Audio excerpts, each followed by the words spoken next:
ਸਤਿ ਸ਼੍ਰੀ ਅਕਾਲ ਜੀ। ਅੱਜ ਦੀ ਵੀਡੀਓ ਦੇ ਵਿੱਚ ਆਪਾਂ ਪੰਜਾਬੀ ਭਾਸ਼ਾ ਦੀ ਉਤਪਤੀ ਤੇ ਵਿਕਾਸ ਮਤਲਬ ਕੀ ਹੈ ਸਾਰਾ ਕੁਛ ਹੀ ਪੜਾਂਗੇ। ਜੋ ਵੀ ਲਾਸਟ ਮਿੰਟ ਤੇ ਆਪਾਂ ਨੂੰ ਰਿਵੀਜ਼ਨ ਕਰਨੀ ਚਾਹੀਦੀ ਹੈ ਉਹ ਸਾਰੀ ਰਿਵੀਜ਼ਨ ਕਰਾਂਗੇ। ਪਰ ਅੱਜ ਦੀ ਵੀਡੀਓ ਦੇ ਵਿੱਚ ਆਪਣੇ ਕੋਲ ਪੀਪੀਟੀ ਨਹੀਂ ਹੋਊਗੀ, ਕਿਉਂਕਿ ਪੀਪੀਟੀ ਜਾਂ ਫਿਰ ਵੀਡੀਓਜ਼ ਨੂੰ ਲਿਖਣ ਦੇ ਵਿੱਚ, ਟਾਈਪ ਕਰਨ ਦੇ ਵਿੱਚ ਸਮਾਂ ਲੱਗਦਾ ਹੈ ਔਰ ਸਮੇਂ ਦੀ ਆਪਣੇ ਕੋਲ ਦਿੱਕਤ ਆ। ਔਰ ਆਪਾਂ ਇਸ ਸਮੇਂ ਨੂੰ ਇਸ ਤਰ੍ਹਾਂ PDF ਬਣਾ ਕੇ ਯੂਟੀਲਾਈਜ਼ ਕਰਨ ਦੀ ਕੋਸ਼ਿਸ਼ ਕਰਦੇ ਹਾਂ। ਅਤੇ ਤੁਸੀਂ ਵੀ ਇਸ ਚੀਜ਼ ਨੂੰ ਚੰਗੇ ਤਰੀਕੇ ਨਾਲ ਸਮਝਣ ਦੀ ਕੋਸ਼ਿਸ਼ ਕਰਿਓ, ਮੇਰੀ ਵੀ ਸਿਚੁਏਸ਼ਨ ਸਮਝਣ ਦੀ ਕੋਸ਼ਿਸ਼ ਕਰਿਓ ਅਤੇ ਥੋੜ੍ਹਾ ਜਿਹਾ ਕੋਆਪਰੇਟ ਵੀ ਕਰਿਓ, ਹੈ ਨਾ। ਸਭ ਮੇਨ ਪੜ੍ਹਾਂਗੇ, ਠੀਕ ਹੈ। ਜਿਹੜੇ ਤਰ੍ਹਾਂ ਦੇ ਕੁਐਸਚਨ ਇਹਦੇ ਵਿੱਚੋਂ ਆ ਜਾਣਗੇ। ਰਿਵੀਜ਼ਨ ਦਾ ਮਤਲਬ ਹੀ ਇਹ ਹੁੰਦਾ ਵੀ ਮੇਨ ਪੜ੍ਹਨਾ ਹੈ ਆਪਾਂ, ਠੀਕ ਹੈ। ਜਿਵੇਂ ਸੰਸਾਰ ਦੇ ਜਿਹੜੇ ਵੱਖ-ਵੱਖ ਦੇਸ਼ ਪ੍ਰਦੇਸ਼ ਹਨ, ਵੱਖ-ਵੱਖ ਤਰ੍ਹਾਂ ਦੀਆਂ ਬੋਲੀਆਂ ਬੋਲਦੇ ਆ, ਭਾਸ਼ਾਵਾਂ ਬੋਲਦੇ ਆ, ਹੈ ਨਾ। ਸਾਡੇ ਭਾਰਤ ਦੇ ਵਿੱਚ ਵੀ ਵੱਖ-ਵੱਖ ਤਰ੍ਹਾਂ ਦੀਆਂ ਭਾਸ਼ਾਵਾਂ ਬੋਲੀਆਂ ਜਾਂਦੀਆਂ, ਪੰਜਾਬੀ, ਹਿੰਦੀ, ਗੁਜਰਾਤੀ, ਮਰਾਠੀ, ਬੰਗਾਲੀ, ਕਸ਼ਮੀਰੀ, ਉਰਦੂ ਅਤੇ ਸੰਸਕ੍ਰਿਤ ਆਦਿ, ਹੈ ਨਾ। ਇਹਦਾ ਨਿਕਾਸ ਕਿੱਥੋਂ ਹੁੰਦਾ ਏ? ਸਭ ਤੋਂ ਪਹਿਲਾਂ ਆਪਾਂ ਪਹਿਲਾ ਕੁਐਸਚਨ ਜਿਹੜਾ ਪ੍ਰੇਮ ਪ੍ਰਕਾਸ਼ ਦੀ ਆਪਾਂ ਇੱਕ ਸਟੇਟਮੈਂਟ ਪੜ੍ਹਦੇ ਹਾਂ। ਬਸ ਇਸ ਤਰ੍ਹਾਂ ਦਾ ਹੀ ਕੁਛ ਪੜ੍ਹਾਂਗੇ ਜਿਹੜਾ ਮੇਨ ਹੋਊਗਾ। ਪ੍ਰੇਮ ਪ੍ਰਕਾਸ਼ ਨੇ ਹਿੰਦ ਆਰਿਆਈ ਭਾਸ਼ਾ ਪਰਿਵਾਰ ਨਾਲ ਜਾਣ ਪਛਾਣ ਕਰਵਾਉਂਦਿਆਂ ਲਿਖਿਆ ਹੈ ਕਿ ਹਿੰਦ ਆਰਿਆਈ ਭਾਸ਼ਾ ਭਾਰਤ ਯੂਰਪੀ ਭਾਸ਼ਾ ਪਰਿਵਾਰ ਦੀ ਹਿੰਦ ਈਰਾਨੀ ਸ਼ਾਖਾ ਦੀ ਇੱਕ ਪੜ੍ਹ ਸ਼ਾਖਾ ਹੈ। ਹਿੰਦ ਈਰਾਨੀ ਸ਼ਾਖਾ ਜਿਹੜੀ ਹੈ, ਈਰਾਨੀ, ਦਾਦਰਿਕ, ਹਿੰਦ ਆਰਿਆਈ 3 ਵਰਗ ਵਿਕਸਿਤ ਹੋਏ। ਇਹਨਾਂ ਵਿੱਚੋਂ ਹਿੰਦ ਆਰੀਆ ਵਰਗ ਇੱਕ ਹੈ। ਅਤੇ ਸੋ ਇਹ ਭਾਸ਼ਾ ਪਰਿਵਾਰ ਜਿਹੜਾ ਇਹ ਸਭ ਤੋਂ ਮਹੱਤਵਪੂਰਨ ਮੰਨਿਆ ਗਿਆ ਹੈ ਅਤੇ ਇਸ ਵਿੱਚੋਂ ਹੀ ਸਾਡੀ ਭਾਰਤ ਦੀਆਂ ਸਾਰੀਆਂ ਆਧੁਨਿਕ ਭਾਸ਼ਾਵਾਂ ਨਿਕਲ ਕੇ ਆਉਂਦੀਆਂ ਹੈ, ਠੀਕ ਹੈ। ਇਹਨੂੰ ਤੁਸੀਂ ਧਿਆਨ ਨਾਲ ਪੜ੍ਹਦੇ ਹੋ ਜੇ। ਵੈਦਿਕ ਭਾਸ਼ਾ ਦਾ ਜਨਮ ਜਿਹੜਾ ਹੈ ਭਾਰਤ ਵਿੱਚ ਬਹੁਤ ਸਾਲ ਪਹਿਲਾਂ ਹੀ ਹੋ ਗਿਆ ਸੀ ਅਤੇ ਵੈਦਿਕ ਭਾਸ਼ਾ ਜਿਹੜੀ ਆ ਇਹ ਭਾਸ਼ਾ ਲੌਕਿਕ ਭਾਸ਼ਾ ਦੇ ਸਮੇਂ ਕਾਫੀ ਲੰਮੇ ਸਮੇਂ ਤੱਕ ਪ੍ਰਚਲਿਤ ਰਹੀ। ਪਰ ਜਦੋਂ ਵੇਦ ਵਿਆਸ ਨੇ ਇਸ ਭਾਸ਼ਾ ਨੂੰ ਵਿਆਕਰਨਬੱਧ ਕਰ ਦਿੱਤਾ ਤਾਂ ਇਸ ਭਾਸ਼ਾ ਦਾ ਵਿਕਾਸ ਥੋੜ੍ਹਾ ਔਖਾ ਹੋ ਗਿਆ। ਵੈਦਿਕ ਭਾਸ਼ਾ ਵਿਚਲੀਆਂ ਜਿਹੜੀਆਂ ਧੁਨੀਆਂ ਦੀ ਗਿਣਤੀ 52 ਅਤੇ ਜਿਨ੍ਹਾਂ ਵਿੱਚੋਂ 39 ਵਿਅੰਜਨ, 9 ਸਧਾਰਨ ਸਵਰ, 4 ਦੱਤ ਸਵਰ। ਵੈਦਿਕ ਭਾਸ਼ਾ ਵਿੱਚ ਲਿੰਗ ਵੀ 3, ਵਚਨ ਵੀ 3, ਜਿਵੇਂ ਇਸਤਰੀ ਲਿੰਗ, ਪੁਲਿੰਗ, ਨਪੁੰਸਕ ਲਿੰਗ, ਹੈ ਨਾ। ਅਤੇ ਵਚਨ ਵੀ 1 ਵਚਨ, ਬਹੁਵਚਨ, ਦਿਵਯ ਵਚਨ, ਹੈ ਨਾ, ਇਸ ਤਰ੍ਹਾਂ ਦੇ ਸੀਗੇ। ਇਸ ਤੋਂ ਬਾਅਦ ਕਲਾਸੀਕਲ ਸੰਸਕ੍ਰਿਤ ਦੀ ਗੱਲ ਕਰਦੇ ਆਪਾਂ। ਅੱਛਾ, ਇਹਦੇ ਵਿੱਚ ਵੈਦਿਕ ਵਿੱਚ 8 ਤਰ੍ਹਾਂ ਦੇ ਕਾਰਕ ਸੀਗੇ। ਇਹ ਚੀਜ਼ ਇੰਪੋਰਟੈਂਟ ਆ। ਕਰਤਾ, ਕਰਮ, ਕਰਨ, ਸੰਪਰਦਨ ਔਰ ਅਪਰਦਨ, ਸੰਬੰਧ, ਅਧਿਕਰਨ, ਸੰਬੋਧਨ, ਠੀਕ ਹੈ। ਇਸ ਤਰ੍ਹਾਂ ਦੇ 8 ਕਾਰਕ ਸੀਗੇ। ਅੱਗੇ ਆਉਂਦੀ ਹੈ ਕਲਾਸੀਕਲ ਸੰਸਕ੍ਰਿਤ। ਇਹਦੇ ਵਿੱਚ ਇਹ ਦੂਜੀ ਭਾਸ਼ਾ ਕਲਾਸੀਕਲ ਸੰਸਕ੍ਰਿਤ ਹੈ। ਸੰਸਕ੍ਰਿਤ ਦਾ ਅਰਥ ਹੁੰਦਾ ਮਾਂਝੀ ਸਵਾਰੀ ਹੋਈ ਭਾਸ਼ਾ। ਕਲਾਸੀਕਲ ਸੰਸਕ੍ਰਿਤ ਵੈਦਿਕ ਸੰਸਕ੍ਰਿਤ ਦਾ ਹੀ ਵਿਕਸਿਤ ਰੂਪ ਹੈ। ਜਦੋਂ ਵੈਦਿਕ ਭਾਸ਼ਾ ਨੂੰ ਪਰਿਵਰਤਨ ਅਤੇ ਅਸ਼ੁੱਧਤਾ ਦਾ ਬਹੁਤਾ ਖਤਰਾ ਪੈਦਾ ਦਿਸਿਆ ਤਾਂ ਉਹਨੇ ਬੁੱਧ ਮੱਤ ਵੱਲੋਂ ਪਾਲੀ ਦੀ ਸਵੀਕਾਰਤਾ ਦਾ ਨਾਅਰਾ ਲਾਇਆ ਅਤੇ ਬੋਲੀ ਨੂੰ ਬਾਹਰਲੇ ਪ੍ਰਭਾਵਾਂ ਤੋਂ ਬਚਾਉਣ ਲਈ ਇਹ ਜ਼ਰੂਰੀ ਲੱਗਿਆ ਕਿ ਪਵਿੱਤਰ ਬੋਲੀ ਨੂੰ ਸ਼ੁੱਧ ਰੂਪ ਵਿੱਚ ਰੱਖਿਆ ਜਾਵੇ। ਅਤੇ ਹੋਰ ਕੀ ਸੀਗਾ ਇਸਦਾ ਮੰਤਵ? ਕਈ ਕਾਰਨ ਪਾਣਨੀ ਨੇ ਅਸ਼ਟ ਅਧਿਆਏ ਦੀ ਰਚਨਾ ਕੀਤੀ, 8 ਅਧਿਆਵਾਂ ਦੀ ਸੂਤਰ ਸ਼ੈਲੀ। ਇਹ ਵਾਲਾ ਕੁਐਸਚਨ ਇੱਥੋਂ ਤੁਸੀਂ ਯਾਦ ਰੱਖਣਾ ਹੈ ਵੀ ਅਸ਼ਟ ਅਧਿਆਏ ਦੀ ਰਚਨਾ ਕਿਹਨੇ ਕੀਤੀ ਆ? ਪਾਣਨੀ ਨੇ, ਠੀਕ।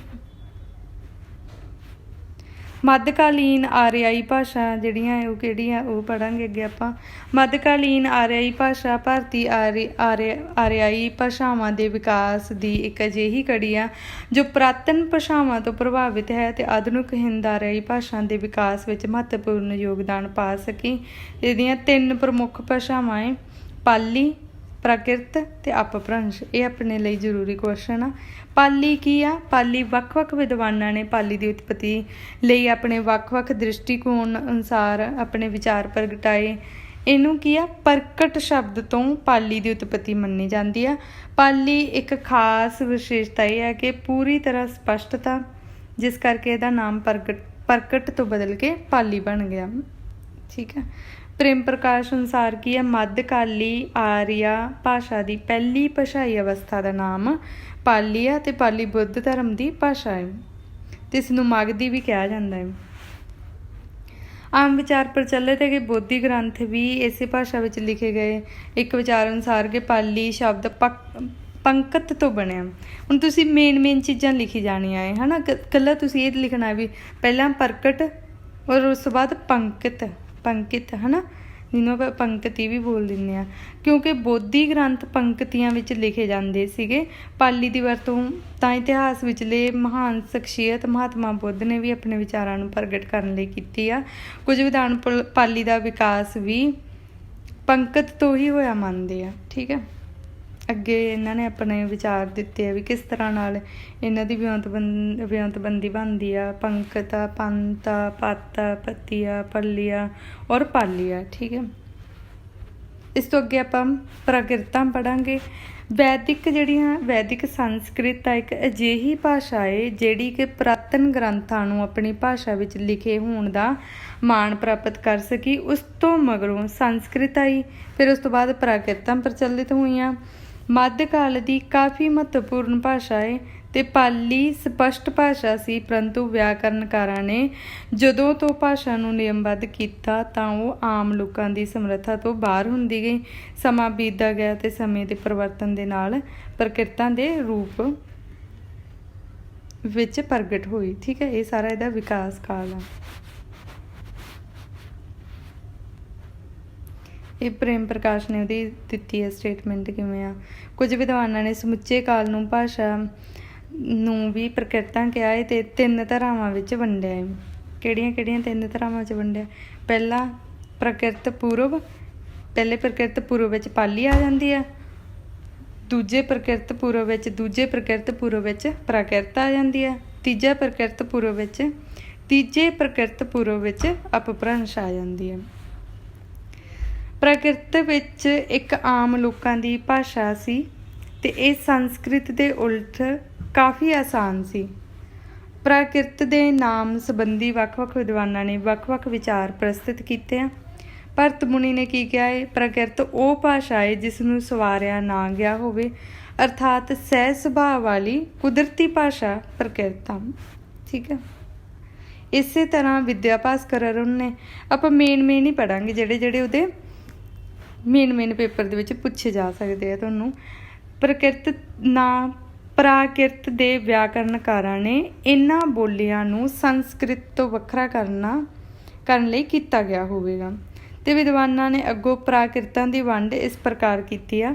ਨੰਬਰ 1 ਤੇ ਸ਼ੌਰਸੈਨੀ ਪ੍ਰਕਿਰਤ, ਮਾਗਧੀ ਪ੍ਰਕਿਰਤ, ਅਰਧ ਮਾਗਧੀ ਪ੍ਰਕਿਰਤ ਔਰ ਮਹਾਰਾਸ਼ਟਰੀ ਪ੍ਰਕਿਰਤ। ਇਹ ਵਾਲੀਆਂ ਤੁਸੀਂ ਯਾਦ ਰੱਖਣੀਆਂ ਹੈ। ਇਹਦੇ ਵਿੱਚ ਸ਼ੌਰਸੈਨੀ ਦੇ ਵਿੱਚ ਕਿਹੜੀ ਆ ਜਾਂਦੀ ਆ? ਸੁਰਸੈਨ ਪ੍ਰਦੇਸ਼ ਦੀ ਬੋਲੀ। ਸੁਰਸੈਨ ਅੱਜ ਜਿਹੜਾ ਮਥੁਰਾ ਵਾਲਾ ਇਲਾਕਾ ਹੋ ਗਿਆ। ਔਰ ਮਾਗਧੀ ਦੇ ਵਿੱਚ ਕਿਹੜੇ ਆ ਜਾਂਦੇ? ਬਿਹਾਰ ਆਦਿ ਤੇ ਹੋਰ ਪੂਰਬੀ ਦੇਸ਼ਾਂ ਦੀ ਪ੍ਰਕਿਰਤ। ਔਰ ਜਿਹੜੀ ਅਰਧ ਮਾਗਧੀ ਇਹਦੇ ਵਿੱਚ ਸੁਰਸੈਨ ਮਾਗਧੀ ਖੇਤਰਾਂ ਦਾ ਹੈ ਨਾ। ਮਹਾਰਾਸ਼ਟਰੀ ਵਿੱਚ ਇਹ ਸਾਰੇ ਮਹਾਰਾਸ਼ਟਰ ਵਿੱਚ ਪ੍ਰਚਲਿਤ ਹੋ ਜਾਂਦੇ ਆ। ਪੈਸਾਚੀ ਵਿੱਚ ਹਿੰਦੁਸਤਾਨ ਦੇ ਉੱਤਰ ਪੱਛਮ ਵਿੱਚ ਇਸ ਦੀ ਵਰਤੋਂ ਕੀਤੀ ਜਾਂਦੀ ਹੈ ਤੇ ਕੀ ਹੈ? ਪੈਸਾਚ ਦਾ ਇਲਾਕਾ ਬਣ ਜਾਂਦਾ ਹੈ। ਅਸ਼ੋਕੀ ਇਸ ਨੂੰ 3 ਭਾਗਾਂ ਵਿੱਚ ਵੰਡਿਆ ਗਿਆ ਹੈ। ਅਸ਼ੋਕੀ ਨੂੰ ਉੱਤਰ ਪੱਛਮੀ, ਪੂਰਬੀ, ਦੱਖਣ ਪੱਛਮੀ ਤੇ ਸਥਾਨਕ ਬੋਲੀਆਂ ਦਾ ਸਮੂਹ ਆ।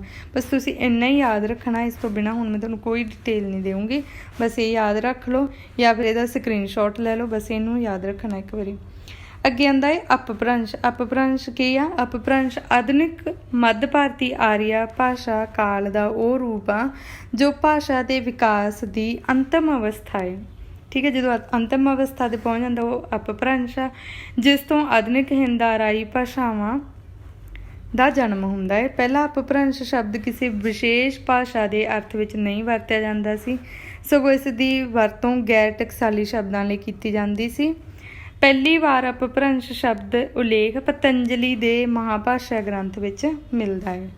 ਠੀਕ ਹੈ, ਇੰਨਾ ਹੀ ਯਾਦ ਰੱਖਣਾ ਹੈ ਤੁਸੀਂ ਕਿ ਇਹ ਕਈ ਇਹਨਾਂ ਨੇ ਨਾ ਵਿਦਵਾਨਾਂ ਨੇ ਆਪਣੇ ਵਿਚਾਰ ਦਿੱਤੇ ਆ। ਉਹਨਾਂ ਨੇ ਇਹਨਾਂ ਨੂੰ ਭੇਦ ਦਿੱਤੇ, 4 ਭੇਦ ਦਿੱਤੇ ਆ, ਕਿਸੇ ਨੇ 3 ਭੇਦ ਦਿੱਤੇ ਆ, ਹੈ ਨਾ। ਮਾਰਕੰਡੇ ਦੇ ਵਿੱਚ 26 ਭੇਦ, ਇਸ ਤਰ੍ਹਾਂ ਦੀਆਂ। ਇਸ ਤੋਂ ਅੱਗੇ ਆਪਾਂ ਇੰਪੋਰਟੈਂਟ ਪੜ੍ਹਾਂਗੇ ਜੋ ਵੀ ਆਪਾਂ ਨੂੰ ਜਿਵੇਂ ਲਾਸਟ ਮੂਮੈਂਟ 'ਤੇ ਪੜ੍ਹਨਾ ਚਾਹੀਦਾ ਹੈ ਨਾ, ਉਹ ਵਾਲਾ ਆਪਣੀ ਰਿਵੀਜ਼ਨ ਹੋਊਗੀ। ਇਹ ਵਾਲੀ ਚੀਜ਼ ਇੰਪੋਰਟੈਂਟ ਆ। ਪੰਜਾਬੀ ਕਿੱਸਾ ਕਾਵਿ ਦੇ ਕਵੀਆਂ ਨੇ ਟਕਸਾਲੀ ਦੀ ਵਰਤੋਂ ਕੀਤੀ। ਦਮੋਦਰ ਦੀ ਬੋਲੀ ਉੱਪਰ ਉਸਦੇ ਇਲਾਕੇ ਦੀ ਰੰਗਤ ਸਾਫ਼ ਨਜ਼ਰ ਆਉਂਦੀ ਆ, ਇਹ ਚੀਜ਼ ਇੰਪੋਰਟੈਂਟ ਆ। ਔਰ ਵਾਰਿਸ ਸ਼ਾਹ, ਹਾਸ਼ਮ ਸ਼ਾਹ ਕਾਦਰਯਾਰ ਆਦਿ ਕਿੱਸਾ ਕਵੀਆਂ ਦੀ ਕਵਿਤਾਵਾਂ ਵਿੱਚ ਵੀ ਫਾਰਸੀ ਅਰਬੀ ਦੇ ਬਹੁਤ ਸਾਰੇ ਸ਼ਬਦ ਮਿਲਦੇ ਆ, ਜਿਵੇਂ ਸੱਸੇ ਪੈਰ ਬਿੰਦੀ ਵਾਲੇ, ਖੱਖੇ ਪੈਰ ਬਿੰਦੀ ਵਾਲੇ, ਇਹ ਜਿਹੜੇ ਬਿੰਦੀ ਵਾਲੇ ਇਹ ਫਾਰਸੀ ਵਿੱਚੋਂ ਲਏ ਗਏ ਆ।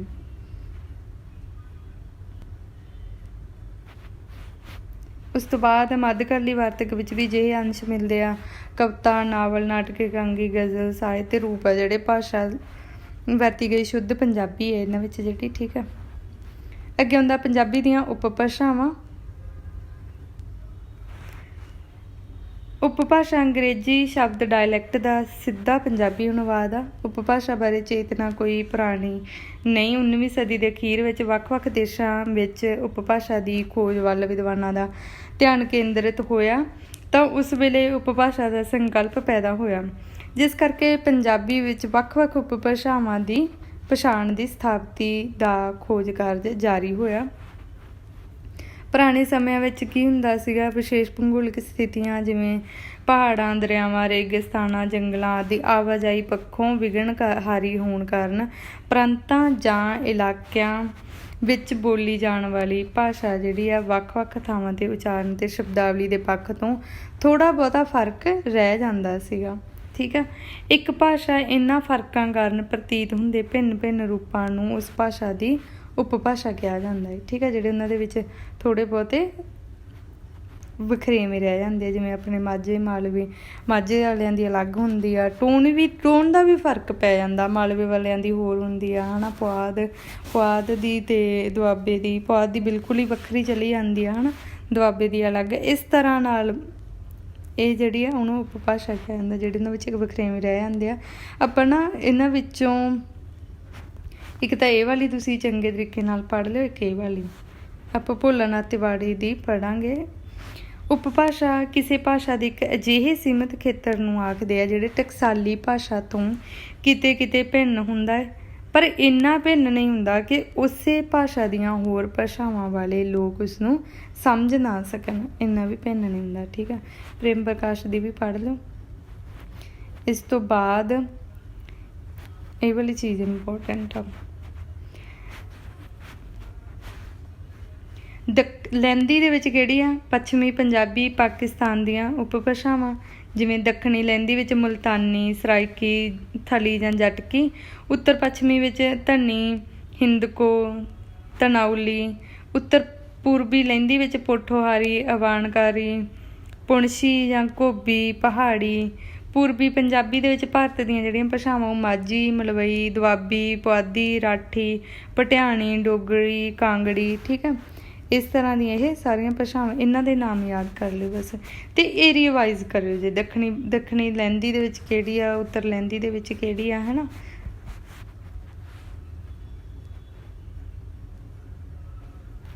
ਇਸ ਤੋਂ ਬਿਨਾਂ ਹਾਂ, ਜਿਵੇਂ ਇਹਨਾਂ ਨੇ ਵਿਦਿਆ ਭਾਸਕਰ ਅਰੁਣ ਨੇ ਦਿੱਤਾ ਹੈ, ਕੇਂਦਰੀ ਵਰਗ ਵਿੱਚ ਮਾਝੀ, ਪਹਾੜੀ ਉਪਬੋਲੀ ਡੋਗਰੀ ਅਤੇ ਕਾਂਗੜੀ।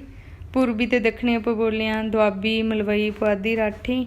ਦੱਖਣੀ ਪੱਛਮੀ ਪਟਿਆਣੀ ਅਤੇ ਪੱਛਮੀ ਉਪਬੋਲੀਆਂ ਲਹਿੰਦੀ, ਪੋਠੋਹਾਰੀ, ਝਾਂਗੀ, ਠੀਕ ਆ। ਇਸੇ ਤਰ੍ਹਾਂ ਇਹਨਾਂ ਨੇ ਵੀ, ਪ੍ਰੇਮ ਪ੍ਰਕਾਸ਼ ਨੇ ਵੀ ਦਿੱਤਾ ਹੈ। ਉਪਭਾਸ਼ਾਵਾਂ ਨੂੰ ਕਿਵੇਂ ਪੜ੍ਹਨਾ ਹੈ ਤੁਸੀਂ ਪੰਜਾਬੀ ਦੀਆਂ? ਕੇਂਦਰੀ ਪੰਜਾਬੀ ਦੀਆਂ ਉਪਭਾਸ਼ਾਵਾਂ ਮਾਝੀ, ਦੁਆਬੀ, ਮਲਵਈ। ਘੱਗਰ ਨਦੀ ਤੋਂ ਪਾਰ ਦੀਆਂ ਉਪਭਾਸ਼ਾਵਾਂ ਪੁਆਧੀ, ਰਾਠੀ ਅਤੇ ਪਚਾਦੀ ਜਾਂ ਰਾਠੀ, ਠੀਕ ਆ। ਝਨਾ ਨਦੀ ਤੋਂ ਪਾਰ ਦੀਆਂ ਪੋਠੋਹਾਰੀ, ਮੁਲਤਾਨੀ, ਝਾਂਗੀ ਅਤੇ ਪਹਾੜੀ ਜਾਂ ਡੋਗਰੀ। ਬਸ ਇੰਨੀ ਚੀਜ਼ ਯਾਦ ਰੱਖਣੀ ਹੈ ਤੁਸੀਂ। ਇਸ ਤੋਂ ਬਿਨਾਂ ਦੂਜੀ ਚੀਜ਼ ਜਿਹੜੀ ਯਾਦ ਰੱਖਣ ਵਾਲੀ ਆ ਉਹ ਹੈਗੀ ਆ ਇਲਾਕਿਆਂ ਵਾਈਜ਼। ਇਲਾਕਿਆਂ ਦੇ ਕਈ ਵਾਰ ਕੁਐਸਚਨ ਆ ਜਾਂਦੇ ਆ, ਬਹੁਤ ਹੀ ਵਾਰੀ ਆਉਂਦੇ ਆ। ਮਾਝੇ ਦੀਆਂ ਕਿਹੜੀਆਂ ਹੈ? ਮਾਝੇ ਦੇ ਇਲਾਕੇ ਵਿੱਚ ਕਿਹੜਾ ਏਰੀਆ ਆ ਜਾਂਦਾ ਹੈ? ਅੰਮ੍ਰਿਤਸਰ, ਗੁਰਦਾਸਪੁਰ, ਪਾਕਿਸਤਾਨ ਵਿੱਚ ਲਾਹੌਰ, ਠੀਕ ਹੈ, ਲਾਹੌਰ ਦਾ ਜ਼ਿਲ੍ਹਾ। ਮਲਵਈ ਦੇ ਅੰਦਰ ਕਿਹੜਾ ਆ ਜਾਂਦਾ ਹੈ? ਲੁਧਿਆਣਾ, ਫਿਰੋਜ਼ਪੁਰ, ਮੁਕਤਸਰ, ਫਰੀਦਕੋਟ, ਮੋਗਾ, ਬਠਿੰਡਾ, ਸੰਗਰੂਰ ਦਾ ਕੁਝ ਹਿੱਸਾ, ਮਾਨਸਾ, ਫਤਿਹਗੜ੍ਹ ਸਾਹਿਬ ਅਤੇ ਜ਼ਿਲ੍ਹਾ ਪਟਿਆਲਾ, ਠੀਕ ਆ। ਇਸ ਤੋਂ ਬਾਅਦ ਆਉਂਦਾ ਹੈ ਦੁਆਬੀ। ਦੁਆਬੀ ਦੇ ਵਿੱਚ ਦੁਆਬੇ ਦਾ ਇਲਾਕਾ ਆ ਜਾਂਦਾ ਹੈ, ਜ਼ਿਲ੍ਹਾ ਜਲੰਧਰ, ਕਪੂਰਥਲਾ ਅਤੇ ਹੁਸ਼ਿਆਰਪੁਰ। ਠੀਕ ਹੈ। ਪੁਆਧੀ ਦੇ ਵਿੱਚ ਪੁਆਧ ਦਾ ਇਲਾਕਾ ਆ ਜਾਂਦਾ, ਰੋਪੜ, ਪਟਿਆਲੇ ਦਾ ਕੁਝ ਹਿੱਸਾ, ਸੰਗਰੂਰ ਦਾ ਕੁਝ ਹਿੱਸਾ ਅਤੇ ਜ਼ਿਲ੍ਹਾ ਅੰਬਾਲਾ ਦਾ ਕੁਝ ਹਿੱਸਾ। ਠੀਕ ਹੈ, ਪੁਆਧ ਆ ਗਿਆ। ਪੋਠੋਹਾਰੀ ਕਿਹੜਾ ਆ ਗਿਆ? ਪੋਠੋਹਾਰੀ ਪੋਠੋਹਾਰ ਦਾ ਇਲਾਕਾ, ਜੇਹਲਮ ਤੋਂ ਪਾਰ ਰਾਵਲਪਿੰਡੀ, ਜੇਹਲਮ ਦਾ ਇਲਾਕਾ। ਮੁਲਤਾਨੀ ਵਿੱਚ ਮੁਲਤਾਨ, ਡੇਰਾ ਗਾਜੀ ਖਾਂ, ਬਹਾਵਲਪੁਰ ਦਾ ਇਲਾਕਾ ਜਿਹੜਾ ਹੁਣ ਪਾਕਿਸਤਾਨ ਦੇ ਵਿੱਚ ਆ। ਇਹ ਤੁਹਾਨੂੰ ਬਿਲਕੁਲ ਨਹੀਂ ਭੁੱਲਣੇ ਚਾਹੀਦੇ, ਬਹੁਤ ਆਸਾਨ ਆ ਅਤੇ ਨੰਬਰ ਦਿਵਾਉਣ ਵਾਲੇ ਕੁਐਸਚਨ ਆ। ਮਾਝੇ ਦੇ ਵਿੱਚੋਂ ਵੀ ਆਪਾਂ ਮਾਝੇ ਦਾ ਪੂਰਾ ਨਹੀਂ ਪੜ੍ਹਦੇ, ਮਾਝੇ ਦਾ ਆਪਾਂ ਏਰੀਆ ਪੜ੍ਹ ਲਿਆ, ਮੇਨ ਚੀਜ਼ਾਂ ਪੜ੍ਹਾਂਗੇ ਵੀ ਕਿਹੜੇ ਕਿਹੜੇ ਏਰੀਆ ਹੈ ਅਤੇ ਕਿੰਨੇ ਕਿੰਨੇ ਇਹਨਾਂ ਦੇ ਸਵਰ ਵਿਅੰਜਨ ਆ। ਠੀਕ ਹੈ।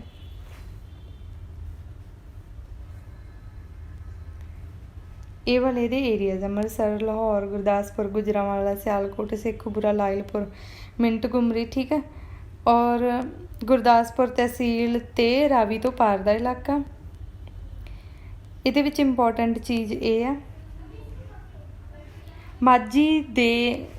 ਮਾਝੀ ਪੰਜਾਬੀ ਵਿੱਚ ਉੱਚੀ, ਨੀਵੀਂ ਅਤੇ ਵਿਚਕਾਰਲੀ ਤਿੰਨੋਂ ਸੁਰਾਂ ਮੌਜੂਦ ਆ ਅਤੇ ਮਾਝੀ ਵਿੱਚ ਸੁਰਾਂ ਦੀ ਵਰਤੋਂ ਹੋਰ ਵੱਧਦੀ ਜਾ ਰਹੀ ਆ। ਮਾਝੀ ਦੇ ਸ਼ਬਦਾਂ ਦੇ ਦਰਮਿਆਨ ਅਤੇ ਅਖੀਰ 'ਤੇ ਹਾਹਾ ਧੁਨੀ ਨਹੀਂ ਬੋਲੀ ਜਾਂਦੀ, ਜਿਵੇਂ ਸੁਹਾਗਾ, ਪਹਾੜ। ਮਾਝੀ ਦਾ ਉਚਾਰਨ ਸੁਹਾਗਾ ਹੁੰਦਾ ਹੈ, ਪਹਾੜ ਹੁੰਦਾ ਹੈ, ਹੈ ਨਾ। ਪੈਸੇ ਵੀ ਕਈ ਬੋਲਦੇ ਆ ਨਾ। ਮਾਝੀ ਵਿੱਚ ਸੰਯੋਗਾਤਮਕ ਬਣਤਰ ਜ਼ਿਆਦਾ ਹੈ ਅਤੇ ਮਾਝੀ ਜਿਵੇਂ ਟਕਸਾਲੀ ਪੰਜਾਬੀ ਦਾ ਆਧਾਰ ਬੋਲੀ ਉਹ ਬੋਲਚਾਲ ਦੀ ਪੱਧਰ 'ਤੇ ਮਾਝੀ ਦੀ ਉਪਭਾਸ਼ਾ ਵਿੱਚ ਟਕਸਾਲੀ ਪੰਜਾਬੀ ਨਾਲੋਂ ਕਾਫੀ ਅੰਤਰ ਆ। ਇੱਕ ਚੀਜ਼ ਹੋਰ ਜਿਹੜੀ ਤੁਸੀਂ ਯਾਦ ਰੱਖਣੀ ਉਹ ਹੈਗੀ ਦੁੱਤ ਅੱਖਰ ਹਾਹਾ। ਇਹ ਹਾਹਾ ਜਿਹੜਾ ਸਥਿਰ ਆ, ਜਿਵੇਂ ਪੁੱਤਰ, ਸੂਤਰ, ਹੈ ਨਾ। ਇਸ ਵਿੱਚ ਸੰਬੰਧਕ ਦੀ ਵਰਤੋਂ ਬਹੁਤ ਘੱਟ ਵਰਤੋਂ ਹੁੰਦੀ ਆ, ਜਿਵੇਂ ਆਪਾਂ ਕਹਿੰਦੇ ਉਸਨੇ ਕਿਹਾ, ਇਹ ਕਹਿਣਗੇ ਉਸ ਕਿਹਾ, ਉਹਨਾਂ ਨੇ ਕਿਹਾ ਜਾਂ ਇਨ ਕਿਹਾ। ਤੁਸੀਂ ਨਾ ਕਮੈਂਟ ਦੇ ਵਿੱਚ ਜ਼ਰੂਰ ਲਿਖਣਾ ਹੈ ਵੀ ਤੁਸੀਂ ਮਾਝੇ ਤੋਂ ਆ, ਮਾਲਵੇ ਤੋਂ ਆ, ਜਾਂ ਦੁਆਬੇ ਤੋਂ ਆ, ਜਾਂ ਪੁਆਧ ਤੋਂ ਆ। ਠੀਕ ਹੈ। ਦੇਖਣਾ ਹੈ ਵੀ ਕਿਹੜੇ ਏਰੀਏ ਤੋਂ ਵੱਧ ਜਾਣੇ ਆ।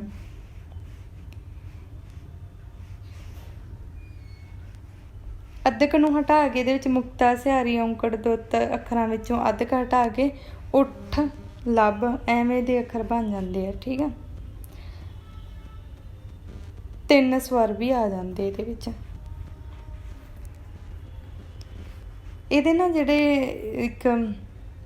ਜਿਹੜੀ ਵੱਖਰੀ ਜਿਹੀ ਸ਼ਬਦਾਵਲੀ ਆ ਉਹਨੂੰ ਦੇਖਣਾ ਹੈ। ਇਹਨਾਂ ਮਾਝੇ ਵਾਲੇ ਸਲੂਣਾ ਸਬਜ਼ੀ ਭਾਜੀ ਨੂੰ ਕਹਿੰਦੇ ਆ। ਕੀ ਕੀਤਾ ਈ, ਤੂੰ ਕੀ ਕੀਤਾ ਹੈ। ਗਾੜੀ, ਅੱਗੇ ਨੂੰ ਕਹਿੰਦੇ ਗਾੜੀ। ਘਰ ਵਾਲੀ ਨੂੰ ਬੁੱਢੀ ਕਹਿੰਦੇ ਆ। ਕੋਲ ਨੂੰ ਮੁੱਢ ਕਹਿੰਦੇ ਆ। ਜਿਵੇਂ ਕੱਲ੍ਹ ਆਉਣ ਵਾਲਾ ਉਹਨੂੰ ਕਹਿੰਦੇ ਭਲਕੇ। ਉਸਨੇ ਕਿਹਾ ਉਹਨੂੰ ਕਹਿਣਗੇ ਉਸ ਕਿਹਾ। ਠੀਕ ਹੈ। ਅੱਗੇ ਹੁੰਦਾ ਦੁਆਬਾ। ਦੁਆਬੇ ਦੇ ਵੀ ਆਪਾਂ ਪਹਿਲਾਂ ਏਰੀਆਜ਼ ਦੇਖ ਲੈਂਦੇ ਹਾਂ। ਪੂਰਬ ਵਿੱਚ, ਮਾਝੇ ਦੇ ਪੂਰਬ ਵਿੱਚ ਬਿਆਸ ਅਤੇ ਸਤਲੁਜ ਦੇ ਵਿਚਕਾਰ ਦੁਆਬਾ ਅਰਥਾਤ ਜਲੰਧਰ, ਹੁਸ਼ਿਆਰਪੁਰ, ਕਪੂਰਥਲਾ ਵਿੱਚ ਬੋਲੀ ਜਾਂਦੀ ਆ। ਠੀਕ ਹੈ। ਇਹਦੇ ਜਿਹੜੇ ਆ ਵਾਵਾ ਅਤੇ ਬੱਬਾ ਹੈ ਨਾ, ਇਹਨੂੰ ਬੋਲਣਾ ਆਮ ਹੈ ਇਹਦੇ ਵਿੱਚ। ਜਿਵੇਂ ਬੋਲ ਬਰਿਆਮ, ਸਿਆਂ, ਬਾਂਗਰੂ, ਬੈਠਕੇ ਦੀ ਬੱਖੀ ਵਿੱਚ ਬੱਟਾ ਮਾਰਿਆ। ਜਿਵੇਂ ਵਾਵੇ ਨੂੰ ਬੱਬਾ ਬੋਲਦੇ ਆ। ਬੈਠਕੇ ਦੀ ਬੱਖੀ ਵਿੱਚ, ਜਿਵੇਂ ਜਾਵਾਂਗਾ ਨੂੰ ਜਾਵਾਂਗਾ, ਖਾਵਾਂਗਾ ਨੂੰ ਖਾਵਾਂਗਾ, ਮੰਮਾ ਵਿੱਚ ਲਾ ਕੇ ਫਿਰ ਬੋਲਦੇ ਆ। ਠੀਕ ਹੈ। ਅੱਗੇ ਆਉਂਦਾ ਏ ਘਿਓ ਨੂੰ ਘੇ, ਪਿਓ ਨੂੰ ਪੇ, ਜਿਵੇਂ ਨੂੰ ਜਿੱਦਾਂ। ਦੁਆਬੀ ਜਿਹੜੀ ਉਪਭਾਸ਼ਾ ਇਹਦੇ ਵਿੱਚ ਕਰਮਣੀਵਾਚ, ਭਾਵਵਾਚ, ਉਭਰਾਵਾਂ ਦੇ ਵਖਰੇਵੇਂ ਮਿਲਦੇ ਆ। ਪੋਠੋਹਾਰੀ ਵਿੱਚ ਕਰਿੰਦੇ, ਮਲਵਈ ਵਿੱਚ ਕਰੀਂਦਾ, ਬਹਿੰਦਾ। ਦੁਆਬੀ ਵਿੱਚ ਕਰ ਨਹੀਂ ਹੁੰਦਾ, ਬਹਿ ਨਹੀਂ ਹੁੰਦਾ, ਹੈ ਨਾ। ਇੰਟਰਸਟਿੰਗ ਚੀਜ਼ ਆ ਇਹ ਤੁਹਾਨੂੰ ਵੈਸੇ ਵੀ ਪਤਾ ਹੋਣੀ ਚਾਹੀਦੀ, ਹੁਣ ਤਾਂ ਤੁਹਾਨੂੰ ਬਿਲਕੁਲ ਯਾਦ ਰਹੂਗੀ। ਇਹਦੇ ਵੀ ਜਿਹੜੇ ਯੂਨੀਕ ਸ਼ਬਦ ਆਪਾਂ ਉਹਨੂੰ ਵੇਖਾਂਗੇ। ਜਿਵੇਂ ਘੇ ਆ, ਘਿਓ ਆ, ਇਹਨੂੰ ਘੇ ਬੋਲਦੇ ਆ। ਪਿਓ ਆ, ਉਹਨੂੰ ਪੇ ਬੋਲਦੇ ਆ। ਜੰਝ ਆ, ਉਹਨੂੰ ਜਨੇਤ ਬੋਲਦੇ ਆ। ਮਾਂ ਨੂੰ ਭਾਬੀ, ਕਿਵੇਂ ਨੂੰ ਕਿੱਦਾਂ, ਖਾਵਾਂਗਾ ਨੂੰ ਖਾਊਂਗਾ। ਠੀਕ ਆ। ਮਲਵਈ ਜਿਹੜੀ ਇਹ ਘੱਗਰ ਨਦੀ ਦੇ ਖੱਬੇ ਵੱਲ, ਸਤਲੁਜ ਪਾਰ ਦੱਖਣ ਵੱਲ ਦੇ ਇਲਾਕੇ ਵਿੱਚ ਇਹ ਉਪਭਾਸ਼ਾ ਬੋਲੀ ਜਾਂਦੀ ਹੈ। ਇਹਦੇ ਵਿੱਚ ਫਿਰੋਜ਼ਪੁਰ, ਲੁਧਿਆਣਾ, ਪਟਿਆਲਾ, ਨਾਭਾ ਬੋਲੀ ਆਉਂਦੀ ਆ। ਬੋਲੀ ਮਲਵਈ ਹੈ। ਸੰਗਰੂਰ, ਪਟਿਆਲਾ, ਪੱਛਮੀ ਖੇਤਰਾਂ ਵਿੱਚ ਬੋਲੀ ਜਾਂਦੀ ਹੈ। ਮਾਝੀ ਤੋਂ ਬਹੁਤ ਵੱਖਰੀ ਹੈ। ਇਹ ਸਾਡਾ ਨੂੰ ਆਪ ਦਾ ਬੋਲਦੇ ਆ, ਲੱਭਿਆਂ ਨੂੰ ਥਿਆਇਆ, ਬੱਚੇ ਨੂੰ ਜਵਾਕ, ਤੁਹਾਡੇ ਨੂੰ ਥੋਡਾ, ਥੱਥੇ ਨਾਲ ਥੋਡਾ, ਇੱਦਾਂ ਹੀ ਨੂੰ ਇਵੇਂ, ਇਵੇਂ ਜਿਹਨੂੰ ਕਹਿੰਦੇ ਆ। ਮਾਲਵੇ ਬਾਰੇ ਪ੍ਰਸਿੱਧ ਕਥਨ ਆ, ਦੇਸ਼ ਮਾਲਵਾ ਗਹਿਰ ਗੰਭੀਰ, ਪੱਗ ਪੱਗ ਰੋਟੀ ਡਗ ਡਗ ਨੀਰ।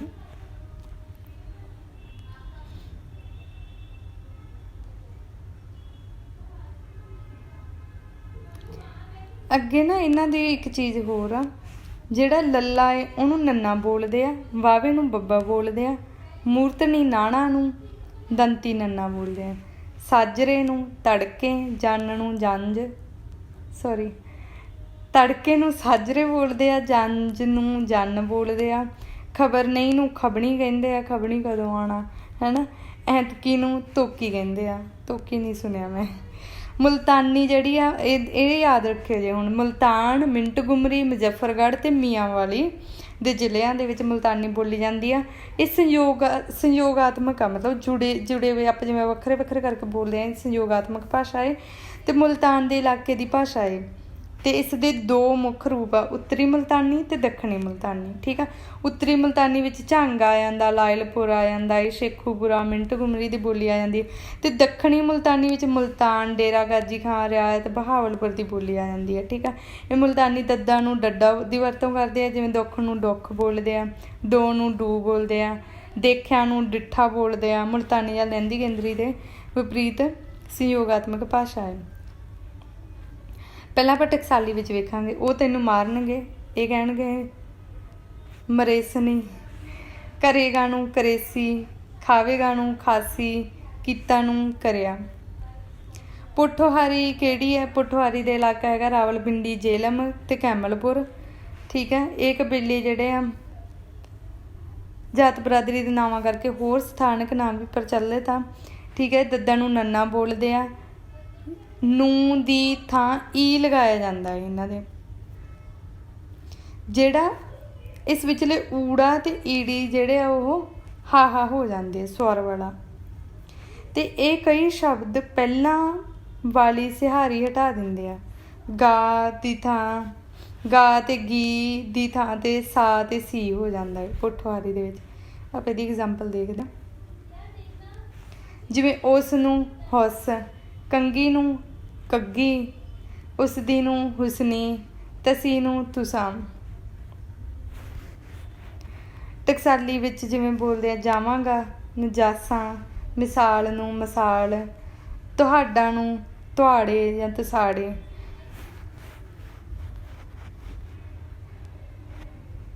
ਅੱਗੇ ਆਉਂਦਾ ਏ ਪੁਆਧੀ। ਪੁਆਧੀ ਜਿਹੜੀ ਰੋਪੜ ਤੋਂ ਲੈ ਕੇ ਸਤਲੁਜ ਦੇ ਪੂਰਬੀ ਇਲਾਕੇ ਨੂੰ ਪੁਆਧ ਕਿਹਾ ਜਾਂਦਾ ਹੈ। ਘੱਗਰ ਨਦੀ ਦੇ ਪੂਰਬ ਵੱਲ ਹਿਸਾਰ ਤੱਕ ਇਹ ਪੁਆਧੀ ਬੋਲੀ ਆ। ਠੀਕ ਹੈ, ਪੁਆਧੀ ਬੋਲੀ ਵਿੱਚ ਬਾਂਗਰੂ ਅਤੇ ਪੰਜਾਬੀ ਖਾਸ ਕਰਕੇ ਮਲਵਈ ਬੋਲੀ ਦਾ ਰਲਾ ਹੋਣ ਕਰਕੇ ਦੋ ਭਾਸ਼ਕ ਦਸੰਧੀ ਸ਼ਬਦ ਬਹੁਤ ਆ, ਜਿਵੇਂ ਵਿਚਮਾ, ਵਿੱਚ, ਮੇ, ਹਮਾਨੂੰ, ਮਾਨੂੰ, ਥਾਨੂੰ। ਪੁਆਧੀ ਦੇ ਸੰਬੰਧਕ ਵੀ ਖਾਸ ਆ, ਜਿਵੇਂ ਨਾਲੇ ਕੇ ਗੈਲ ਲੈ, ਸੌਰੀ ਨਾਲੇ ਕੇ ਗੈਲ ਗੈਲ।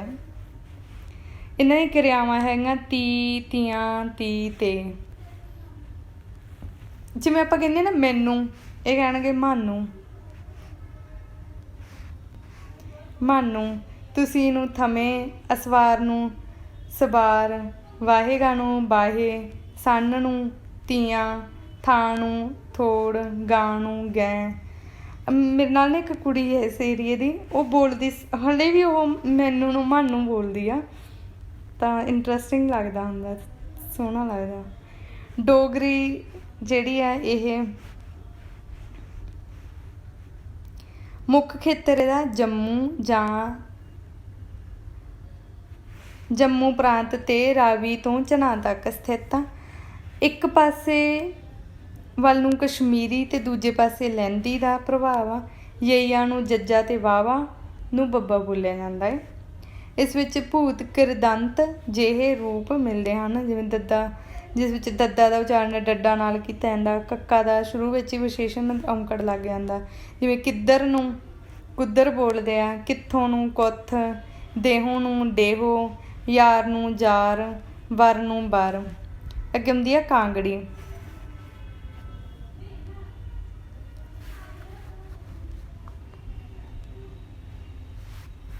ਕਾਂਗੜੀ ਜਿਹੜੀ ਹੈ ਇਹ ਕਾਂਗੜਾ ਇਲਾਕੇ ਦੀ ਬੋਲੀ ਆ।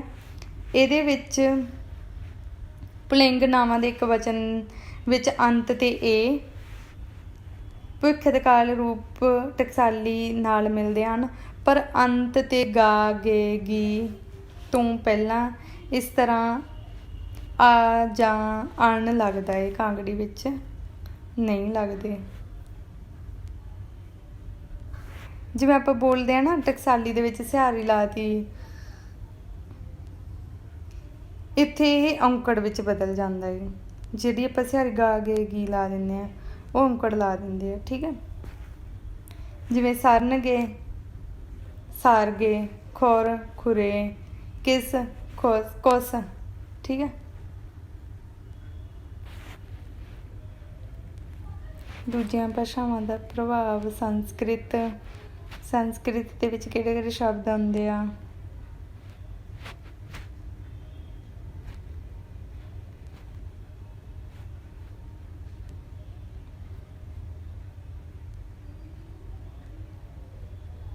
ਉਰਦੂ, ਗ੍ਰੀਕ।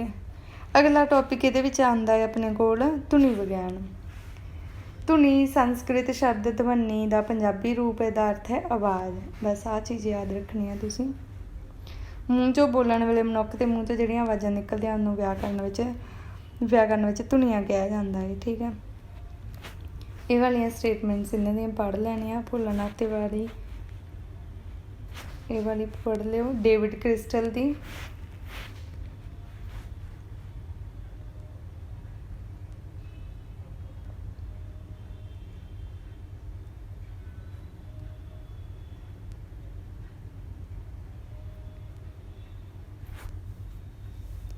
ਸ਼੍ਰਵਣੀ ਧੁਨੀ ਦੇ ਵਿੱਚ ਕਿਹੜੇ ਕਿਹੜੇ ਉਚਾਰਨ ਅੰਗ ਕੰਮ ਕਰਦੇ ਆ? ਸਾਹ ਨਲੀ, ਸੁਰ ਯੰਤਰ, ਨਾਸਾਂ, ਪੋਲ, ਕੰਠ ਮਾਰਗ, ਜੀਭ ਦਾ ਪਿਛਲਾ ਹਿੱਸਾ, ਜੀਭ ਦਾ ਮੱਧ, ਜੀਭ ਦਾ ਅਗਲਾ ਹਿੱਸਾ, ਕਾਂ, ਦੰਦ, ਮੂੰਹ ਪੋਲ, ਬੁੱਲ, ਫੇਫੜੇ, ਠੀਕ ਹੈ।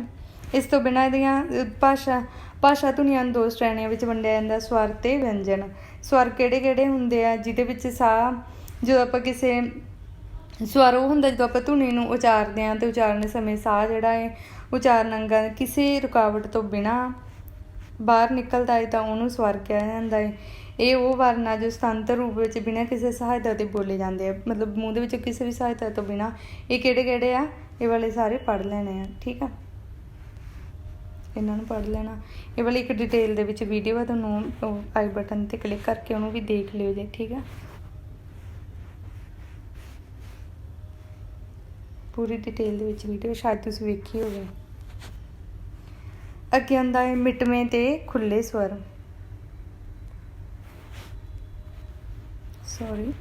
ਮਿਟਵੇਂ ਤੇ ਖੁੱਲ੍ਹੇ ਸਵਰ ਕਿਹੜੇ ਹੁੰਦੇ ਆ? ਜਦੋਂ ਉਚਾਰਨ ਵੇਲੇ ਜੀਭ ਨੀਵੀਂ ਸਥਿਤੀ ਵਿੱਚ ਹੁੰਦੀ ਹੈ ਅਤੇ ਮੂੰਹ ਦੀਆਂ ਬ੍ਰਸ਼ਾਂ ਵੱਧ ਤੋਂ ਵੱਧ ਖੁੱਲ੍ਹੀਆਂ ਹੁੰਦੀਆਂ ਅਤੇ ਉਹਨਾਂ ਨੂੰ ਖੁੱਲ੍ਹੇ ਸਵਰ ਦਾ ਨਾਮ ਵੀ ਦਿੱਤਾ ਜਾਂਦਾ ਹੈ। ਅਗਲੇ ਸਵਰ ਕੀ ਹੁੰਦੇ ਆ? ਜਦੋਂ ਜੀਭ ਦਾ ਅਗਲਾ ਹਿੱਸਾ ਸਖਤ ਤਾਲੂ ਵੱਲ ਉਠਾਇਆ ਜਾਂਦਾ ਅਤੇ ਸਾਹ ਦੀ ਅਰੋਕ ਧਾਰਾ ਮੂਹਰਲੇ ਸਵਰ ਪੈਦਾ ਕਰਦੀ ਆ, ਉਹ ਅਗਲੇ ਸਵਰ ਹੁੰਦੇ ਆ। ਗੁਲਾਈ ਰਹਿਤ ਤੇ ਗੁਲਾਈ ਸਹਿਤ ਤੇ ਗੁਲਾਈ ਰਹਿਤ ਸਵਰ ਕਿਹੜੇ ਹੁੰਦੇ ਆ? ਇਹ ਵੰਡ ਬੁੱਲਾਂ ਦੀ ਸਥਿਤੀ 'ਤੇ ਨਿਰਭਰ ਕਰਦੀ ਹੈ। ਜਦੋਂ ਹੋਠਾਂ ਨੂੰ ਗੋਲ ਕਰਕੇ ਸਵਰ ਉਚਾਰੇ ਜਾਂਦੇ ਆ ਤਾਂ ਗੋਲ ਸਵਰ, ਬਿਨਾਂ ਗੁਲਾਈ ਦੇ ਉਚਾਰੇ ਜਾਂਦੇ ਤਾਂ ਗੁਲਾਈ ਰਹਿਤ ਸਵਰ ਹੁੰਦੇ ਆ। ਇਹ ਵਾਲੇ ਆਉਂਦੇ ਆ ਮਾਤਰਾ ਦੇ ਆਧਾਰ 'ਤੇ। ਆਦਿ ਤੇ ਅੰਤ, ਆਦਿ ਤੇ ਮੱਧ, ਆਦਿ ਤੇ ਅੰਤ, ਮੁੱਢ ਤੇ ਅੰਤ। ਆਦਿ ਤੇ ਅੰਤ ਤੇ ਕਿਹੜੇ? ਈ, ਏ, ਐ, ਆ, ਊ, ਓ, ਇਹ ਵਾਲੇ ਕੁਐਸਚਨ ਆ ਜਾਂਦੇ ਹੁੰਦੇ। ਆਦਿ ਤੇ ਮੱਧ ਤੇ ਏ, ਆ, ਮੱਧ ਤੇ ਓ ਔਰ ਮੁੱਢ ਤੇ ਓ। ਤੁਸੀਂ ਪਤਾ ਕੀ ਚੀਜ਼ ਯਾਦ ਰੱਖਣੀ ਆ? ਜਿਹੜਾ ਈੜੀ ਸਿਹਾਰੀ ਤੇ ਆੜਾ ਹੈ ਇਹ ਆਦਿ ਤੇ ਮੱਧ ਹੋ ਗਿਆ, ਔਰ ਮੱਧ ਤੇ ਅੰਤ ਓ ਹੋ ਗਿਆ, ਮੁੱਢ ਤੇ ਅੰਤ ਓ ਹੋ ਗਿਆ। ਇਹਨਾਂ ਚੀਜ਼ਾਂ ਨੂੰ ਯਾਦ ਰੱਖ ਲਓ। ਆਹ ਵਾਲੇ ਜਿਹੜੇ ਬਾਕੀ ਰਹਿ ਗਏ ਉਹ ਸਾਰੇ ਆਦਿ ਤੇ ਅੰਤ। ਕੋਈ ਨਾ ਕੋਈ ਇੱਕ ਬਣਾ ਲਿਓ, ਹੈ ਨਾ। ਮੈਂ ਪਿਛਲੀ ਵੀਡੀਓ ਦੇ ਵਿੱਚ ਜਿਹੜੀ ਤੁਸੀਂ ਆਈ ਬਟਨ 'ਤੇ ਕਲਿੱਕ ਕਰਕੇ ਦੇਖਣੀ ਆ, ਲਾਸਟ 'ਤੇ ਵੀ ਦੇ ਦੂੰਗੀ ਉਹ ਵਾਲੀ ਵੀਡੀਓ, ਉਹ ਦੇਖਿਓ ਜੀ। ਉਹਦੇ ਵਿੱਚ ਮੈਂ ਤੁਹਾਨੂੰ ਇੱਕ ਨਾ ਤਰੀਕਾ ਵੀ ਦੱਸਿਆ ਹੋਇਆ ਉਸ ਟਾਈਮ ਮੇਰੇ ਮਨ 'ਚ ਇੱਕ ਵਧੀਆ ਪਿਛਲੇ ਸਾਲ ਵਧੀਆ ਤਰੀਕਾ ਆਇਆ ਸੀਗਾ ਯਾਦ। ਉਹ ਵਾਲੀ ਤੁਸੀਂ ਵੀਡੀਓ ਜ਼ਰੂਰ ਦੇਖੋ, ਬਹੁਤ ਚੰਗੇ ਤਰੀਕੇ ਨਾਲ ਯਾਦ ਹੋ ਜਾਣਾ। ਉਹ ਬਿਲਕੁਲ ਸਿੰਪਲ ਆ। ਈ ਤੇ ਏ, ਐ ਤੇ ਆ, ਊ ਤੇ ਔ, ਜਿਹੜੇ ਵੱਧ ਲਗਾ ਮਾਤਰਾ ਵਾਲੇ ਉਹ ਸਾਰੇ ਆਦ ਤੇ ਅੰਤ ਤੇ ਰੱਖ ਲਓ। ਮੱਧ ਦੇ ਵਿੱਚ ਕਿਹੜੇ ਹੁੰਦੇ ਆ? ਈੜੀ ਸਿਹਾਰੀ ਤੇ ਆੜਾ ਕੱਲਾ, ਇਹ ਮੱਧ ਤੇ ਅੰਤ 'ਚ ਰਹਿ ਗਿਆ। ਇੱਧਰੋਂ ਹੀ ਨਿਕਲ ਗਿਆ ਊੜੇ ਹੋੜਾ ਤੇ ਊੜੇ ਔਂਕੜ ਅੰਤ ਤੇ ਆ ਗਿਆ, ਮੱਧ ਤੇ ਅੰਤ ਤੇ ਊੜੇ ਹੋੜਾ ਆ ਗਿਆ। ਅੱਗੇ ਹੁੰਦੇ ਵਿਅੰਜਨ। ਵਿਅੰਜਨ ਕਿਹੜੇ ਕਿਹੜੇ ਹੁੰਦੇ ਆ? ਜਦੋਂ ਮਨੁੱਖ ਦੇ ਮੂੰਹ ਬੋਲ ਵਿੱਚ ਬੋਲਣ ਤੇ ਉਚਾਰਨ ਕਰਨ ਦੀ ਪ੍ਰਕਿਰਿਆ ਵਾਪਰਦੀ ਹੈ ਤੇ ਉਸਦੀ ਗਤੀ ਨਾਲ ਹੀ ਧੁਨੀਆਂ ਦੀ ਸਿਰਜਣਾ ਹੁੰਦੀ ਆ। ਉਚਾਰਨ ਸਥਾਨ, ਉਚਾਰਨ ਢੰਗ, ਹੈ ਨਾ। ਉਚਾਰਨ ਸਥਾਨ ਇਹ ਦੇਖਿਆ ਜਾਂਦਾ ਹੈ ਕਿ ਕਿਹੜੇ ਉਚਾਰਿਤ ਅੰਗ ਦੇ ਸਥਾਨ 'ਤੇ ਕਿਹੜੀ ਧੁਨੀ ਦਾ ਉਤਪਾਦਨ ਹੋਇਆ। ਜਿਵੇਂ ਦੋ ਹੋਠੀ, ਜਦੋਂ ਦੋਨਾਂ ਹੋਠਾਂ ਨੂੰ ਮਿਲ ਕੇ ਜਦੋਂ ਕੋਈ ਵਿਅੰਜਨ ਬੋਲਿਆ ਜਾਂਦਾ ਤਾਂ ਉਹਨੂੰ ਦੋ ਹੋਠੀ ਬੋਲਦੇ ਆ। ਦੰਤ, ਦੰਤ ਹੋਠੀ, ਜਦੋਂ ਹੇਠਲਾ ਬੁੱਲ੍ਹ ਉੱਪਰਲੇ ਦੰਦਾਂ ਨੂੰ ਛੋਹ ਕੇ ਬੋਲਦਾ ਹੈ। ਦੰਤੀ, ਜਦੋਂ ਆਪਾਂ ਦੰਦਾਂ ਨੂੰ ਸੁਹਾ ਕੇ ਬੋਲਦੇ ਹਾਂ। ਵਰਤਸੀ, ਜਦੋਂ ਆਪਾਂ ਦੰਦ ਪਠਾਰ ਦੇ ਸਥਾਨ ਤੋਂ ਉੱਚੇ ਜਾਂਦੇ ਹਾਂ। ਮੂਰਧਨੀ, ਜੋ ਜੀਭ ਦੀ ਨੋਕ ਤੇ ਪਿਛਲੇ ਪਾਸੇ ਨੂੰ ਉਲਟਾ ਕੇ ਬੋਲਦੇ ਹਾਂ, ਹੈ ਨਾ। ਜੀਭ ਦੀ ਨੋਕ ਨੂੰ ਪਿੱਛੇ ਨੂੰ ਉਲਟਾ ਕੇ ਬੋਲਦੇ ਹਾਂ, ਗੋਲ ਬਣ ਜਾਂਦੀ ਹੈ, ਠੀਕ ਹੈ। ਤਾਲਵੀ, ਜਦੋਂ ਸਖਤ ਤਾਲੂ ਨਾਲ ਸੁਹਾ ਕੇ ਬੋਲਦੇ ਹਾਂ ਕੋਈ ਵੀ ਸ਼ਬਦ, ਕੋਈ ਵਿਅੰਜਨ। ਕੰਠੀ, ਜਦੋਂ ਕਾਂ ਜਿਹੜਾ ਕੰਠ ਆ ਉਹਦੇ ਵਿੱਚ ਬੋਲੀ ਜਾਂਦੀ ਆ। ਸੁਰਯੰਤਰੀ, ਜਦੋਂ ਕੰਠ ਪਠਾਰ ਤੇ ਨਾਭ ਤੰਤਰੀਆਂ ਵਿੱਚ ਜੋ ਖਾਲੀ ਥਾਂ ਉਸਨੂੰ ਸੁਰਯੰਤਰੀ ਕਿਹਾ ਜਾਂਦਾ ਹੈ, ਠੀਕ ਹੈ। ਕੰਠੀ ਕਿਹੜੇ ਕਿਹੜੇ ਆ? ਕੱਕਾ, ਕੱਖਾ, ਗੱਗਾ, ঙ। ਤਾਲਵੀ ਕਿਹੜੇ ਕਿਹੜੇ ਆ? ਤਾਲੂ ਨਾਲ ਸੁਹਾ ਕੇ ਬੋਲਦੇ। ਚੱਚਾ, ਨਾਲ ਨਾਲ ਬੋਲੇ, ਚੱਚਾ, ਛੱਛਾ, ঙ, ਯਈਆ। ਮੂਰਧਨੀ, ਨਾਲ ਨਾਲ ਬੋਲੇ ਜੇ। ਟੈਂਕਾ, ਠੱਠਾ, ਡੱਡਾ, ਨਾਣਾ, ਲੱਲਾ, ੜਾੜਾ। ਦੰਤੀ ਦੇ ਵਿੱਚ ਆਉਣਗੇ ਤੱਤਾ, ਦੱਦਾ, ਨੰਨਾ। ਹੁਣ ਤੁਸੀਂ ਬੋਲ ਕੇ ਦੇਖੋ ਦੰਤੀ, ਦੂਜਿਆਂ ਦੀ ਜੱਜਮੈਂਟ ਘੱਟ ਹੁੰਦੀ ਹੈ ਥੋੜ੍ਹੀ ਜਿਹੀ। ਦੰਤੀ ਦੀ ਦੇਖੋ, ਤੱਤਾ, ਤੱਤਾ ਬੋਲਦੇ ਹਨ, ਦੰਦਾਂ ਨਾਲ ਜੀਭ ਛਾਉਂਦੀ ਹੈ ਨਾ। ਥੱਥਾ, ਦੱਦਾ, ਨੰਨਾ। ਹੋਠੀ 'ਤੇ ਵੀ ਇਸੇ ਤਰ੍ਹਾਂ ਹੈ। ਜਦੋਂ ਪੱਪਾ ਬੋਲੋਗੇ, ਫੱਫਾ ਬੋਲੋਗੇ, ਬੱਬਾ, ਮੰਮਾ ਬੋਲੋਗੇ ਤਾਂ ਦੋਨੇ ਹੋਠ ਜਿਹੜੇ ਆ ਸੁਹਾ ਕੇ ਇਹ ਵਿਅੰਜਨ ਬੋਲੇ ਜਾਂਦੇ ਆ। ਔਰ ਨਾਸਕੀ ਦੇ ਵਿੱਚ ਜਦੋਂ ਆਪਣੀ ਆਵਾਜ਼ ਜਦੋਂ ਨੱਕ ਵਿੱਚ ਦੀ ਆਉਂਦੀ ਉਦੋਂ ਮੰਮਾ, ਨੰਨਾ, ਨਾਣਾ, ਹਵਾ ਜਿਹੜੀ ਆ ਨੱਕ ਦੇ ਰਸਤੇ ਨਿਕਲਦੀ ਉਦੋਂ ਉਹਨੂੰ ਨਾਸਕੀ ਵਿਅੰਜਨ ਉਚਾਰੇ ਜਾਂਦੇ ਆ, ਠੀਕ ਹੈ। ਜੇ ਇੱਕ ਚੀਜ਼ ਹੋਰ ਯਾਦ ਰੱਖਣ ਵਾਲੀ ਆ, ਪੰਜਾਬੀ ਵਿੱਚ ਹਾਹਾ ਜਿਹੜਾ ਸੁਰਯੰਤਰੀ ਤੇ ਮੌਖਿਕ ਧੁਨੀ ਹੈ। ਬਸ ਥੋੜ੍ਹਾ ਜਿਹਾ ਤੁਹਾਨੂੰ ਬੈਕਗਰਾਊਂਡ ਨੋਇਜ਼ ਆ ਸਕਦੀ ਆ, ਤੁਸੀਂ ਉਹਨੂੰ ਅਵੋਇਡ ਕਰਿਓ ਕਿਰਪਾ ਕਰਕੇ। ਇਹ ਵਾਲੀ ਚੀਜ਼ ਹੈ ਜਿਹੜੀ ਤੁਸੀਂ ਯਾਦ ਰੱਖਣੀ ਆ। ਇਹਨੂੰ ਪੇਪਰ ਤੋਂ ਪਹਿਲਾਂ ਇੱਕ, ਜਿਵੇਂ ਹੁਣ ਇਹ ਵਾਲਾ ਮੈਂ ਇੱਥੇ ਮੈਂ ਚਾਰਟ ਸ਼ੋਅ ਕਰ ਰਹੀ ਹਾਂ, ਹੈ ਨਾ। ਜਾਂ ਤਾਂ ਇਹਦਾ ਸਕਰੀਨਸ਼ਾਟ ਲੈ ਲਓ, ਆ ਪੂਰਾ ਫੁੱਲ ਆ ਗਿਆ, ਸਕਰੀਨਸ਼ਾਟ ਲੈ ਲਓ, ਹੈ ਨਾ। ਇਹਨੂੰ ਇਸੇ ਤਰ੍ਹਾਂ ਇੱਕ ਚਾਰਟ 'ਤੇ ਬਣਾ ਲੈਣਾ ਹੈ, ਸਾਹਮਣੇ ਲਗਾ ਕੇ ਰੱਖ ਲਿਓ, ਜਾਂ ਇਹਨੂੰ ਇੱਕ ਤਰੀਕੇ ਨਾਲ ਸੋਚ ਸਮਝ ਦੇ ਵਿੱਚ ਬਿਠਾ ਲਿਓ। ਔਰ ਜਿੱਦਣ ਪੇਪਰ ਦੇਣ ਗਏ, ਪੇਪਰ ਦੇ ਵਿੱਚ ਵੀ ਇਹ ਲੈ ਕੇ ਜਾਣਾ ਹੈ ਨਾਲ, ਹੈ ਨਾ। ਉਦੋਂ ਵੀ ਪਹਿਲਾਂ ਇਹਨੂੰ ਦੇਖ ਲਿਓ, ਔਰ ਜਾ ਕੇ ਵੀ ਪੇਪਰ ਦੇ ਜਿਹੜਾ ਰਫ ਵਰਕ ਹੁੰਦਾ ਉੱਤੇ ਬਣਾ ਲਿਓ। ਕੋਈ ਵੀ ਕੁਐਸਚਨ ਆਇਆ ਤਾਂ ਤੁਸੀਂ ਇਹਦੇ ਤੋਂ ਆਸਾਨੀ ਨਾਲ ਕੁਐਸਚਨ ਨੂੰ ਸੋਲਵ ਕਰ ਲਓਗੇ, ਕੋਈ ਕੁਐਸਚਨ ਤੁਹਾਡਾ ਗਲਤ ਨਹੀਂ ਹੋਊਗਾ।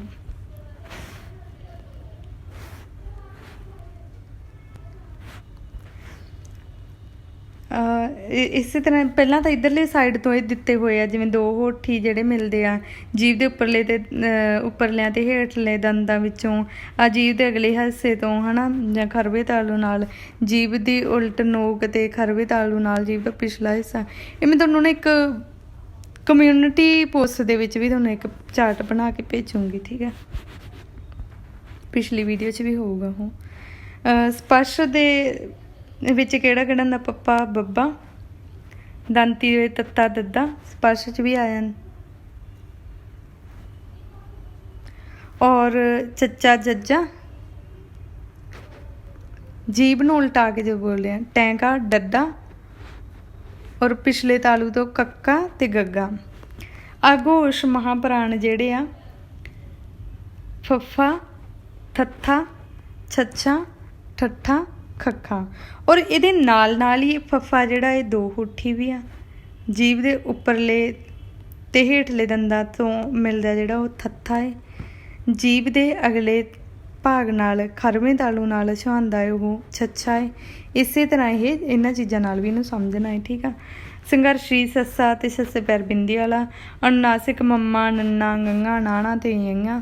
ਔਰ ਇਹ ਚੀਜ਼ਾਂ ਨੂੰ ਇਹਦੀਆਂ ਨੂੰ ਇਹਦੇ ਨਾਲ ਨਾਲ ਰਲਾ ਕੇ ਵੀ ਦੇਖ ਲਿਓ।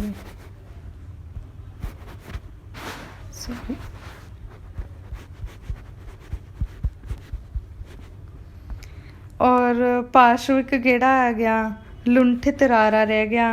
ਪਾਸ਼ਵਿਕ ਲੱਲਾ, ਜਿਵੇਂ ਪਾਸ਼ਵਿਕ ਕਿਉਂਕਿ ਜਦੋਂ ਲੱਲਾ ਬੋਲਦੇ ਆ ਨਾ, ਜੀਭ ਦੇ ਦੋਨੇ ਹਿੱਸਿਆਂ 'ਚੋਂ, ਜੀਭ ਦੇ ਦੋਨੇ ਸਾਈਡ ਤੋਂ ਹਵਾ ਪਾਸ ਹੁੰਦੀ ਆ।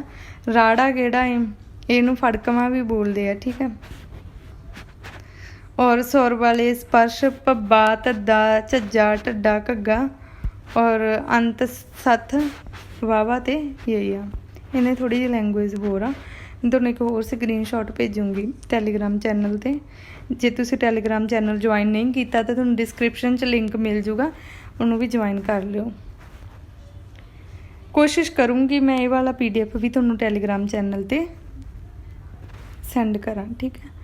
ਪੰਜਾਬੀ ਭਾਸ਼ਾ ਦੀਆਂ ਧੁਨੀਆਂ ਸਮੁੱਚੀ ਵਰਗ ਵੰਡ ਇਸ ਤਰ੍ਹਾਂ ਨਾਲ ਆ। ਪੰਜਾਬੀ ਭਾਸ਼ਾ ਦੀਆਂ ਧੁਨੀਆਂ ਖੰਡੀ ਧੁਨੀਆਂ, ਆਖੰਡੀ ਧੁਨੀਆਂ, ਸੁਰ ਧੁਨੀਆਂ ਅਤੇ ਵਿਅੰਜਨ ਧੁਨੀਆਂ। ਅਖੰਡੀ ਧੁਨੀਆਂ 'ਚ ਨਾਸਿਕਤਾ, ਬਾਲ, ਸੰਗਮ, ਸੁਰ, ਠੀਕ ਆ।